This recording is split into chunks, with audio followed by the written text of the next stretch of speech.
Syria हास्का में फिर टकराई अमेरिकन और रूसी सेनाएं, अमेरिकी सेना पीछे हटने पर मजबूर। अमेरिका ने मास्को और वॉशिंगटन के बीच हुए सिक्योरिटी प्रोटोकॉल का उल्लंघन किया, जिसके बाद रूसी सेना ने अमेरिकी सेना का रास्ता रोकते हुए उन्हें वापस पलटने पर मजबूर कर दिया। रशिया टुडे की रिपोर्ट के अनुसार कुर्द बलों के एक सूत्र ने इस खबर की पुष्टि करते हुए कहा है कि उत्तर पूर्वी सीरिया में अमेरिका के गश्ती सैन्य काफिले को रूसी सेना ने आगे बढ़ने से रोक दिया।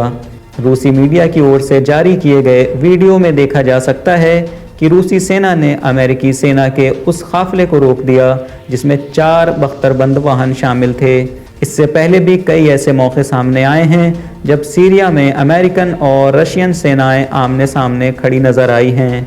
गौरतलब है रूसी सेना सीरियाई हुकूमत के परमिशन से जबरन घुसी है और लगातार गैर कानूनी तरीके से तेल और गेहूं पर अपना कंट्रोल बना रखा है, जबकि सीरियाई जनता दाइश की तबाही के बाद आर्थिक संकट से जूझ रही है।